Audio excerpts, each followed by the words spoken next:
आप simply download Python लिखेंगे। जैसे डाउनलोड पाइथन लिख लिया, पाइथन डाउनलोड होने के बाद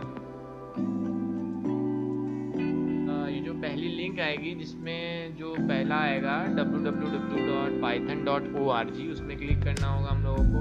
तो उसमें जो ये लिखा हुआ है ये देखिए, जिस पाइथन डाउनलोड 3.85 उसमें क्लिक करना होगा आपको। क्लिक करने के बाद वो डाउनलोड शुरू हो जाएगा। तो इन सब में टिक लगा दीजिएगा, जैसे ये पिप है, इन सब में टिक लगा दीजिएगा, किसी में टिक, जैसे टिक, सब में टिक टिक टिक टिक टिक, इंस्टॉल में क्लिक, सीधे इंस्टॉल हो जाएगा आप लोगों का।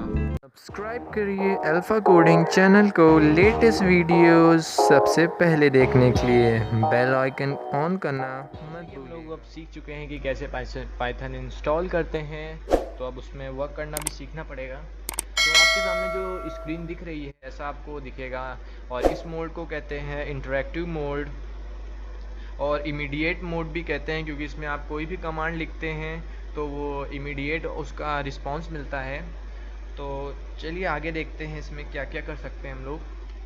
तो इसमें आप लोग मैथ के कोई भी कैलकुलेशन कर सकते हैं। जैसे अगर हमें एडिशन करना है तो मैं करूँगा 23 + 12, आंसर 35, करेक्ट आंसर। और सब्ट्रैक्शन करना है 72 - 12, 66, करेक्ट आंसर। और फिर जैसे मान लीजिए मल्टीप्लाई करना है, 2 को मल्टीप्लाई करा जाए 9 से तो आंसर आता है 18, सबको पता है। और डिवाइड करना है, डिवाइड 40/2, 20.0, एकदम सही आंसर। और एक और चीज़ देखिए, जैसे मान लीजिए अभी एक स्लैश लगाया हम लोगों ने तो 20.0 दिया। अगर हम लोग 40 डबल स्लैश लगा के अगर 2 लिखेंगे तो ये सिर्फ 20 देगा। मतलब अगर 40 एक स्लैश लगाएंगे तो इसमें हम लोगों को देता है फ्लोट वैल्यू। फ्लोट वैल्यू क्या होती हैं वो आप सबको पता होगा। पॉइंट में जैसे तुम लोगों ने लिखा, बहुत सारी वैल्यू लिखा लिखा लिखा, और आगे पॉइंट लगा दिया, कुछ भी लिख दिया, तो ये फ्लोट वैल्यू हो गई। तो अगर हम लोग जानते हैं तो अब आपको तो अब देखते हैं हम लोग कि किसी वेरिएबल में हम लोगों को नंबर या कोई भी स्ट्रिंग, कोई भी इंटीजर या कोई भी स्ट्रिंग स्टोर कैसे कराते हैं। मान लीजिए हमें a इज़ इक्वल टू मैंने लिख दिया 28 नहीं 89, और इंटर प्रेस कर दिया। तो अब जैसे ही हम लोग अगर इसमें a को प्रिंट कराते हैं तो इसमें आ जाता है 89। एक तरह से देखा जाए तो a की वैल्यू 89 स्टोर हो गई, मतलब a में 89 स्टोर हो गई। तो अब अगर हम लोग देखें तो a 84 है, a एक वेरिएबल हो गया। आपको आगे धीरे धीरे, अभी शायद ना समझ में आ रहा हूँ उतना, तो आगे धीरे धीरे धीरे धीरे धीरे धीरे समझ में आ ही जाएगा। तो जैसे अब हम, जैसे ऊपर हम लोगों ने मैथमेटिकल ऑपरेशंस किए थे, तो अगर हम a को मल्टीप्लाई कर दें 1 से, तो देखा जाए 1 से क्या 2 से कर दें, तो एक तरह से देखा जाए हम लोग a में वैल्यू 89 स्टोर हो गई है। तो इसका मतलब हम लोग 89 से 2 को मल्टीप्लाई कर रहे हैं, तो आंसर 178 आया।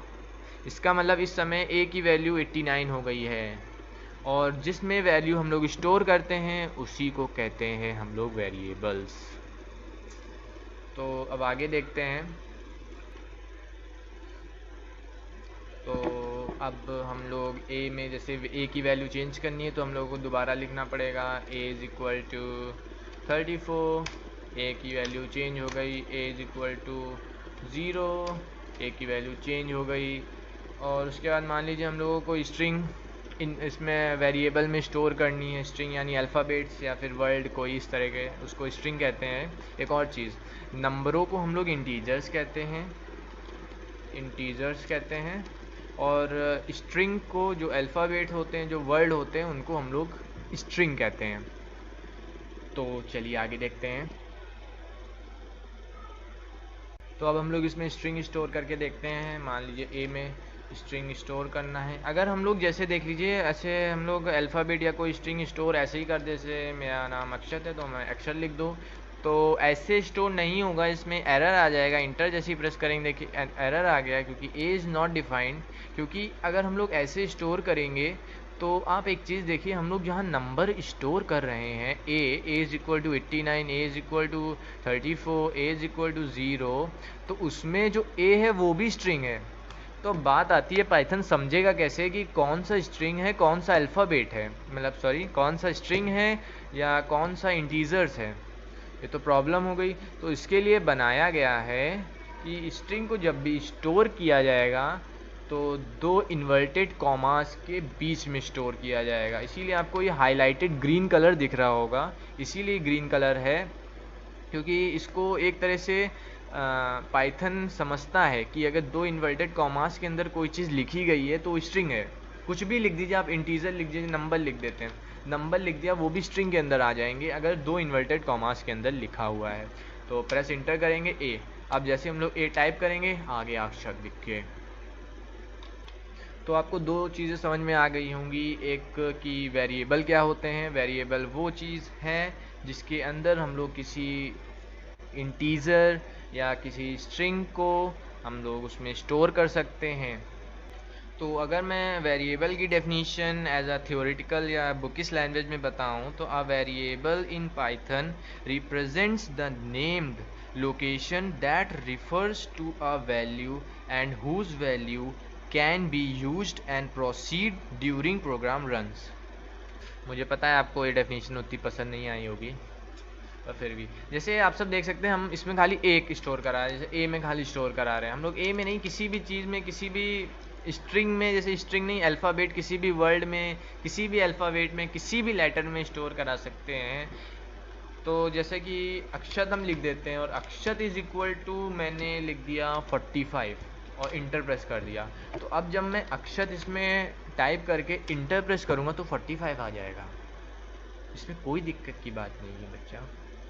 तो जैसे मान लीजिए इसमें अक्षर में हम स्ट्रिंग भी स्टोर कर सकते हैं। तो पाइथन स्ट्रिंग कैसे पहचानता है, दो इन्वर्टेड कॉमास के बीच में अगर कुछ लिखा हो तो हम उसमें तिवारी लिख देते हैं, और जैसे इंटर प्रेस कर देंगे और अक्षर हम लोग टाइप करेंगे तो वो तिवारी लिख देगा।